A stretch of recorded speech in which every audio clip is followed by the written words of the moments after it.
اللہم غیرنی حتی تحبنی، اے اللہ مجھے اتنا بدل دیجئے کہ آپ مجھ سے محبت کرنے لگیں۔ اس خوبصورت سی دعا کے ساتھ ایک اور دعا کہ اے اللہ امت مسلمہ کی ایک ایک ماں کو، ایک ایک بہن کو، ایک ایک بیٹی کو، ایک ایک فرد کو، ایک ایک انسان کو اتنا بدل دیجئے کہ آپ اس سے محبت کرنے لگیں۔ اے اللہ ہمیں ایک امت بنا اور ہمارے لیے صراط المستقیم کے رستوں کو آسان فرما اور ہمارا خاتمہ بالخیر کرنا، آمین اللہم آمین۔ السلام علیکم ورحمۃ اللہ وبرکاتہ۔ الحمدللہ ایک نئی سیریز کا آغاز۔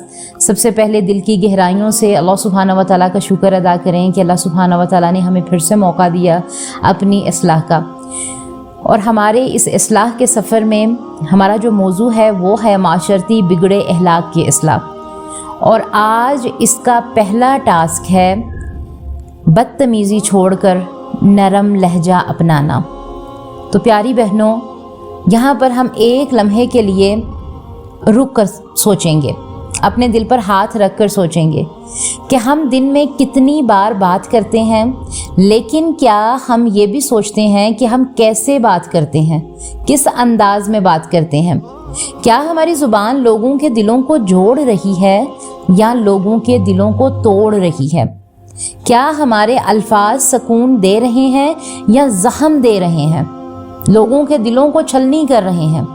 یاد رکھیں، انسان کی پہچان اس کے چہرے سے نہیں ہوتی، اس کے لہجے سے ہوتی ہے، اس کے اخلاق سے ہوتی ہے۔ آج کا ہمارا جو ٹاسک ہے صرف ایک عادت بدلنے کا نام نہیں ہے، بلکہ دل، گھر اور رشتوں کو بچانے کا بھی نام ہے اور کام بھی ہے۔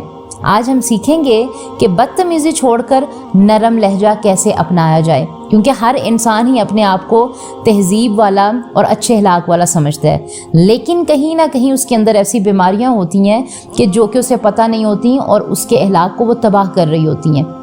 اب ایک بات پہ غور کرتے ہیں کہ بدتمیزی جو ہوتی ہے نا، وہ صرف گالی دینے کا نام نہیں ہے۔ اکثر ہم کن لوگوں کو بدتمیز کہتے ہیں جو گالیاں دیتے ہیں، لیکن صرف گالی دینے والا ہی بدتمیز نہیں ہوتا، بلکہ سخت لہجے والا بھی بدتمیز ہوتا ہے، اونچی آواز میں بات کرنے والا بھی بدتمیز ہوتا ہے، چیخ کر بولنے والا، طنز کرنے والا بھی بدتمیز ہو سکتا ہے، تانے دینے والا بھی بدتمیز ہو سکتا ہے، آنکھوں کے انداز میں بدتمیزی چھپی ہوتی ہے، حتیٰ کہ خاموشی میں بھی بد اخلاقی چھپی ہو سکتی ہے۔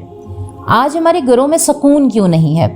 وہ اس لیے ماں بیٹی سے ناراض ہے، بیوی شوہر سے ناراض ہے، شوہر بیوی سے ناراض ہے، بہن بھائی ایک دوسرے سے دور ہیں۔ اس کی وجہ کیا ہے کہ اکثر صرف ایک چیز، ہمارا لہجہ جو ہوتا ہے بہت سی چیزوں کو تباہ کر کے رکھ دیتا ہے، رشتوں کو تباہ کر کے رکھ دیتا ہے۔ ہم سمجھتے ہیں کہ ہم ٹھیک ہیں، بس سامنے والا غلط ہے، لیکن حقیقت یہ ہے کہ سچ بھی اگر سخت لہجے میں کہا جائے تو وہ ظلم بن جاتا ہے۔ تو سوچیں، اگر ایک ماں بچے کو پیار سے سمجھائے یا غصے سے چیخے، اثر ایک جیسا ہوگا؟ بالکل بھی اثر ایک جیسا نہیں ہوگا۔ اگر بیوی شوہر سے عزت سے بات کرے یا پھر وہ طنز سے بات کرے تو کیا ہوگا کہ جو بیوی شوہر سے عزت سے بات کرے گی اس میں اور جو طنز سے بات کرے گی اس میں بہت زمین آسمان کا فرق ہوگا۔ ایسے گھر پھر جنت بنیں گے یا جہنم بنیں گے؟ یہی ہمارے معاشرے کی بیماری ہے۔ ہم حق بات چاہتے تو ہیں، لیکن ہم حق بات کو مانتے نہیں ہیں۔ ہم حق بات چاہتے تو ہیں، لیکن ہم اپنے نرم انداز نہیں اپناتے۔ اللہ سبحانہ و تعالیٰ نے بھی فرمایا کہ نرمی اختیار کرو، یہ ہمارے دین کا حصہ ہے، کیونکہ نرمی وہ چیز ہے جو سخت دل کو بھی نرم کر دیتی ہے۔ تو پیاری بہنوں، بدتمیزی اصل میں دل کی بہت بڑی بیماری ہے۔ غرور، غصہ، بے صبری، خود کو بڑا سمجھنا، اور اس کا جو ہے علاج ان تمام چیزوں کا کیا ہے کہ اپنے نفس کو کنٹرول میں رکھنا۔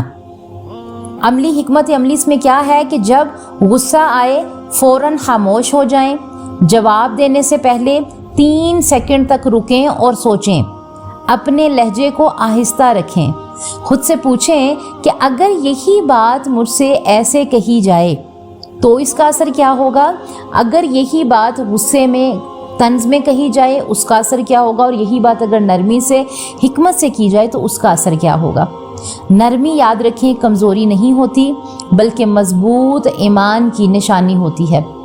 اس کا نتیجہ کیا نکلے گا کہ اگر میں اور آپ صرف اپنا لہجہ بدل لیں تو ہمارے گھر کا ماحول بدل جائے گا، ہمارے رشتے مضبوط سے مضبوط تر ہو جائیں گے، ہمارے دلوں میں محبت آنے لگے گی اور سب سے بڑھ کے اللہ سبحانہ و تعالیٰ کی رضا ملے گی۔ تو چلیں خود سے سوال کریں۔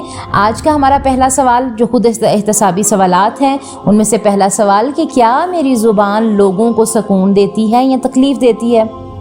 ہمارا دوسرا سوال، کیا میں گھر والوں سے باہر والوں کے مقابلے میں زیادہ سختی سے بات کرتی ہوں؟ ہمارا تیسرا سوال کہ کیا میں غصے میں اپنی آواز کو، لہجے کو کنٹرول میں رکھتی ہوں؟ ہمارا چوتھا سوال، کیا میں سچ بات بھی نرم انداز میں کہتی ہوں یا سختی میں کہتی ہوں؟